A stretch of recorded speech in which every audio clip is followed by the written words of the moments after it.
Studies show that the female intimate area contains over 8,000 nerve endings, making it the most sensitive part of the human body. No wonder men are drawn to it. But here's the painful reality. Countless women over 50 feel too ashamed, too self-conscious, or too afraid of judgment to allow their partner near. What if I told you science proves this act is not only safe, but one of the most powerful ways to restore pleasure connection and physical health after menopause? Hello, I'm Dr. Eliza Hart, a board-certified gynecologist with over 20 years of experience in women's health and menopause care. My mission is to give women after 50 clear science-based guidance so they can feel confident and connected. Here's the surprising truth. Many women assume men want this act only for selfish reasons. But research in sexual medicine and psychology shows men often pursue it as a form of giving, as a way to reconnect, and as an expression of devotion more than desire. In today's video, I'll explain why men are truly drawn to it, the proven benefits for women after 50, and the steps to move past shame and reclaim intimacy as part of your wellness. Before we dive in, I'd love for you to subscribe and turn on the notification bell so you never miss another conversation about women's health and intimacy after 50. If this topic speaks to you, type 1 in the comments. If not, type 0. Your feedback helps me create the right content. Now let's explore why this act is more important than you may have imagined. 1. The biological foundation: nerves, blood flow, and hormones. When we begin to look beyond the surface of intimacy, the first place to start is biology. After hearing the common assumptions and emotions surrounding this act, many women are surprised to discover that the body itself tells a very different story. The female intimate area is not just another part of the body, it is one of the most finely tuned networks of sensory nerves and vascular connections we know in medicine. This is not simply an opinion, it is well documented in anatomical research. With over 8,000 nerve endings concentrated in a small space, the clitoral complex and surrounding tissues respond to even gentle stimulation in ways that other areas cannot. That sensitivity is not accidental. It is a biological design meant to promote arousal, pleasure, and deeper connection. For men, this sensitivity is obvious even without scientific language. They notice how the body reacts, how the breath changes, how tension melts away. What they may not realize is that behind those responses lies a cascade of physiological events. Blood vessels in the pelvic region dilate, bringing increased circulation to tissues that often become thinner and drier after menopause. This process is restorative. Better blood flow nourishes the vaginal walls, supports elasticity, and encourages the body's natural lubrication. Far from being unsafe or inappropriate, it is one of the few natural ways the body can maintain resilience against the challenges of aging. Hormones also play a central role. Stimulation triggers the release of oxytocin, the same hormone that bonds mother and child, and endorphins, the natural chemicals that lift mood and ease pain.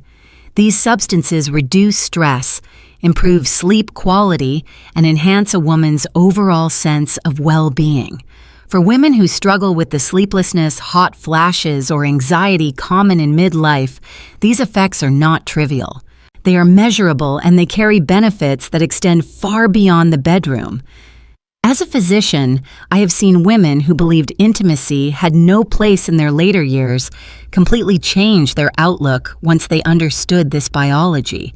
When they realized their bodies were not betraying them but still capable of responding with vitality, their confidence shifted.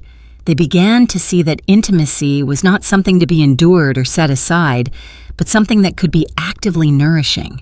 For many, this realization alone lifted years of unnecessary shame and replaced it with curiosity, sometimes even joy, about what their bodies could still experience.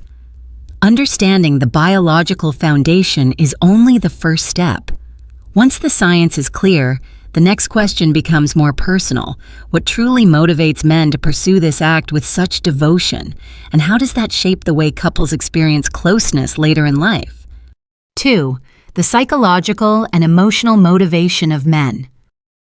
Once we understand the biological design of the female body, it becomes easier to see why men are drawn to this form of intimacy. But biology alone does not explain everything. For many couples, the deeper answer lies in psychology, how men perceive their role, how they seek connection, and how intimacy affirms their place in a relationship. These are motivations that cannot be measured only by nerve endings or blood flow, but by the human need for closeness and recognition. Many women assume their partner insists on this act purely for personal satisfaction. In countless consultations, I have heard women in their 50s, 60s, even 70s lower their voice and ask, "Doctor, why does he still want this?" The tone often carries embarrassment or confusion as if his desire were something excessive. Yet research in sexual psychology consistently shows that men pursue oral intimacy not only for themselves, but as an act of giving. It is a way of saying, "I still find you desirable. I want to bring you pleasure, and I am committed to you." This motivation has roots in the psychology of attachment.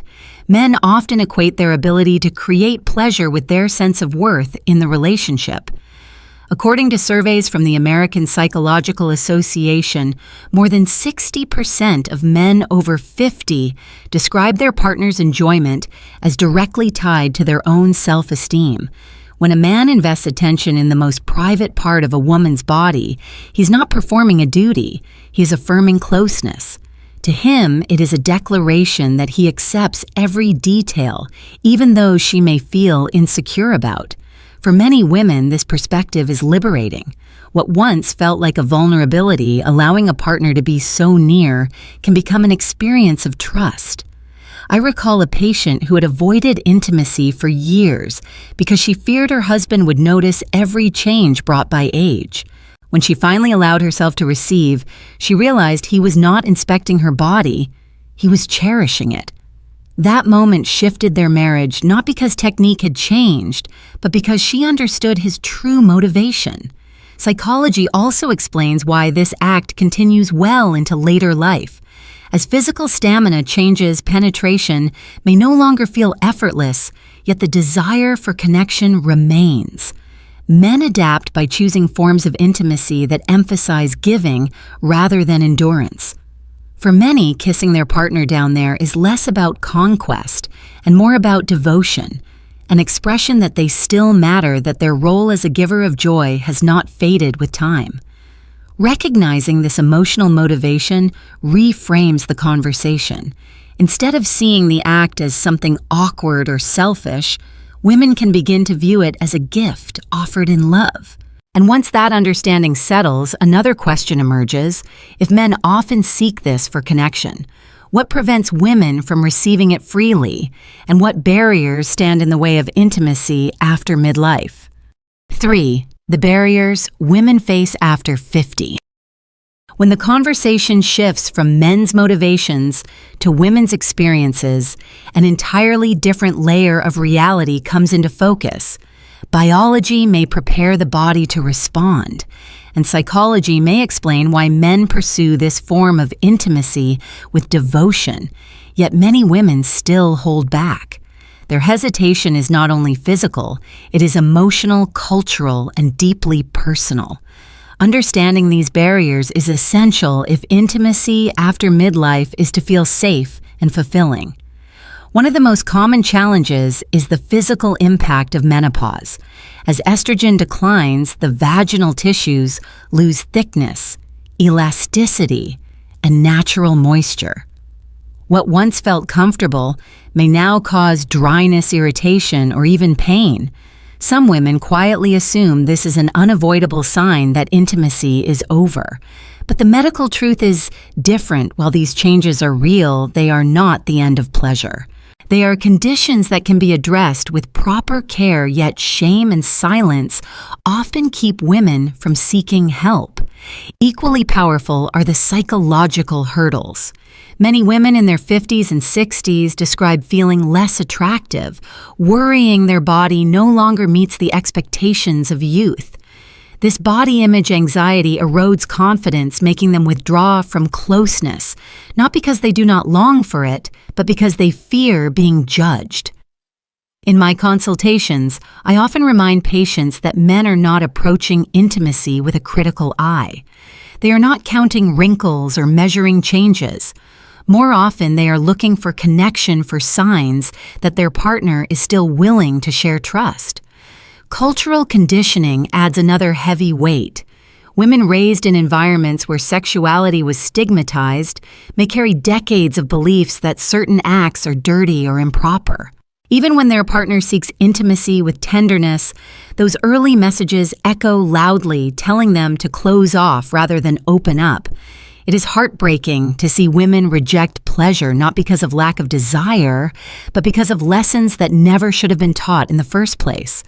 Breaking through these barriers requires honesty, compassion, and education. It begins with realizing that intimacy after 50 is not only possible but deeply beneficial. When women give themselves permission to receive, their relationships often transform in ways they never expected. This is why I encourage you, as you listen now, to reflect on your own experience. Have you ever turned away from closeness because of fear or self-doubt? If so, you are not alone. Share your thoughts in the comments below. I read them carefully, and your story may help another woman feel less isolated. Identifying these barriers is not about blame. It is about awareness. And once the obstacles are seen clearly, the next step is to discover the surprising health benefits that intimacy can bring. Benefits that extend well beyond the bedroom and into every aspect of life after midlife. 4. The proven health benefits. After looking honestly at the barriers women face, it is only fair to balance the picture with what science shows can be gained. Intimacy after 50 is not simply about keeping a relationship alive. It has direct and measurable effects on health. This is where decades of medical research become especially reassuring, because the benefits extend far beyond the bedroom and into daily life. One of the most significant advantages lies in circulation. Oral stimulation increases blood flow to the pelvic region, nourishing tissues that often weaken with age. For women who experience thinning of the vaginal lining, this enhanced circulation supports elasticity and resilience, reducing irritation and discomfort. What might feel at first like a purely private experience is in fact a natural form of therapy for tissues that need ongoing support. Lubrication is another vital area. While many women turn to store-bought products, the body's own response remains unmatched. Intimate stimulation encourages glands to produce natural lubrication, which not only eases physical closeness, but also maintains a healthy pH balance. This reduces the risk of infection and makes intimacy more comfortable, even for women who once believed discomfort was inevitable. The hormonal response is equally powerful. Oxytocin and endorphins released during arousal are not abstract ideas. They are biochemicals that lower stress, stabilize mood, and improve sleep quality. Studies have shown that women who maintain intimacy into their later years report fewer symptoms of anxiety and depression. For many, this becomes a crucial counterbalance to the emotional challenges of menopause. Some research even links regular sexual activity with lower risks of cardiovascular disease, likely due to improved vascular health and reduced cortisol levels. The impact on mental health deserves special mention. Feeling desired and capable of pleasure reinforces a woman's sense of identity and self-worth. Far from being a superficial matter, this confidence often spills into other areas of life work, social engagement, even the willingness to try new activities. I have witnessed patients rediscover energy and optimism simply because they allowed themselves to enjoy intimacy again.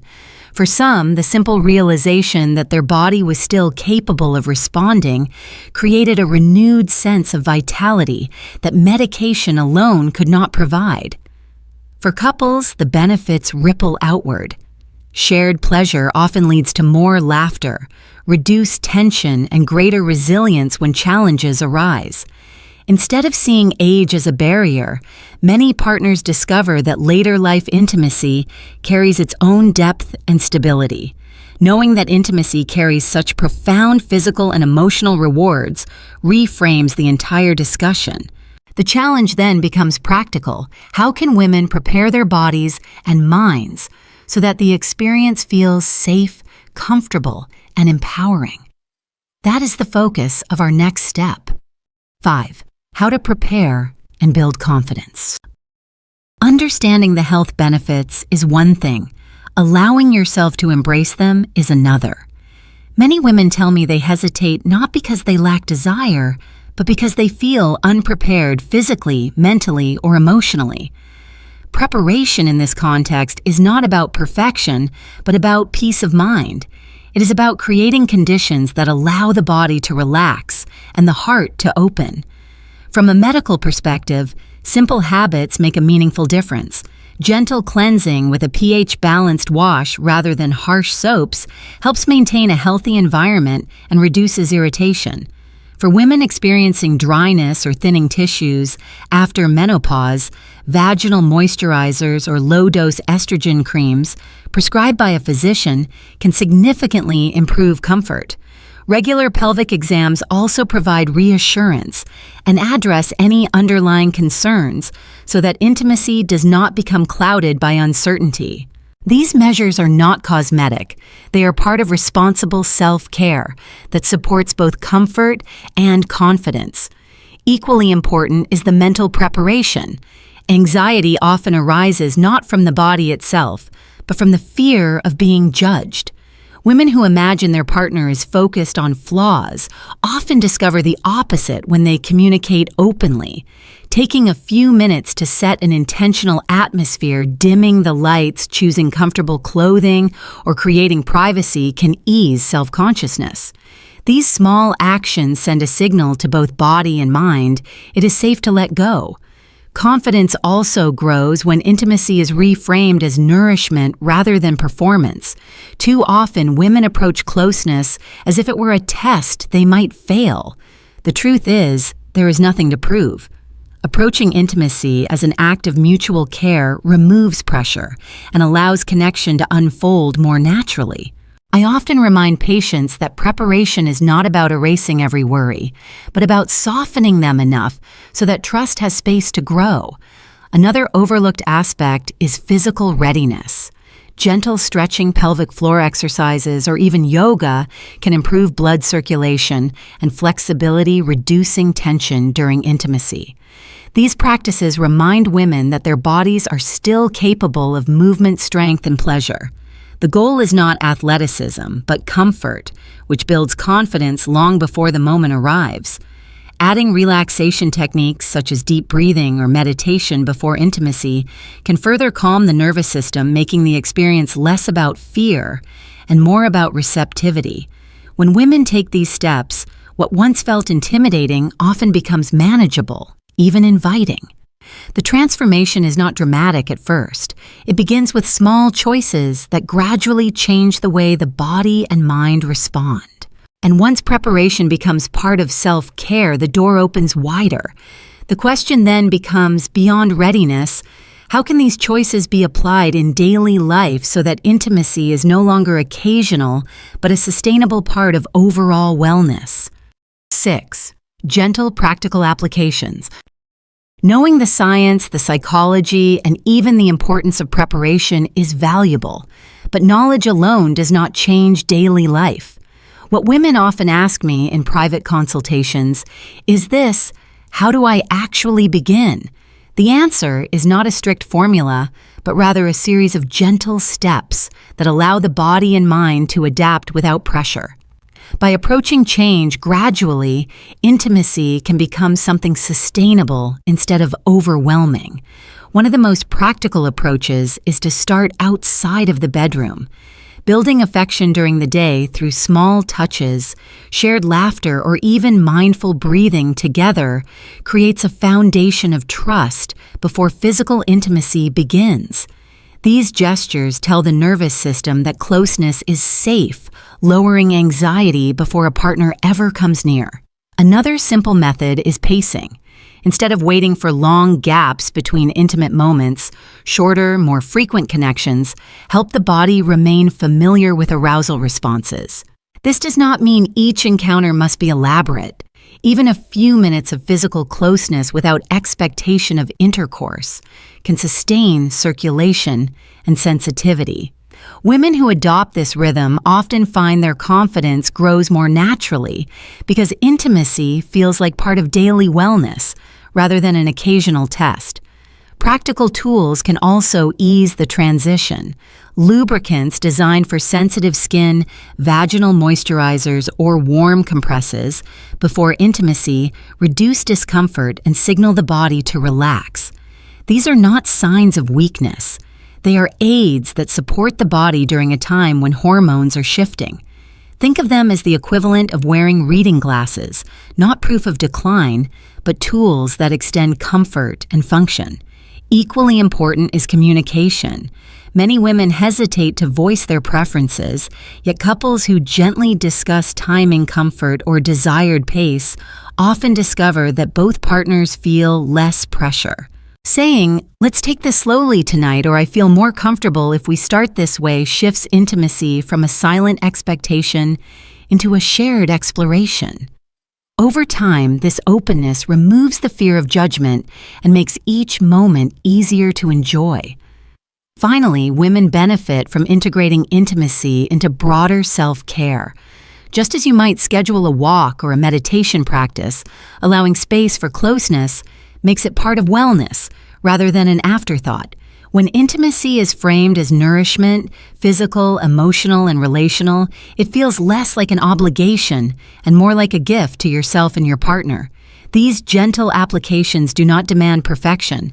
They are small, steady choices that create space for pleasure and connection at any age. And once these habits become part of daily life, the final question is not if intimacy is possible after midlife, but rather how richly it can continue to grow. As we come to the end of this discussion, let's pause and remember what we've uncovered together. We began with the biological truth.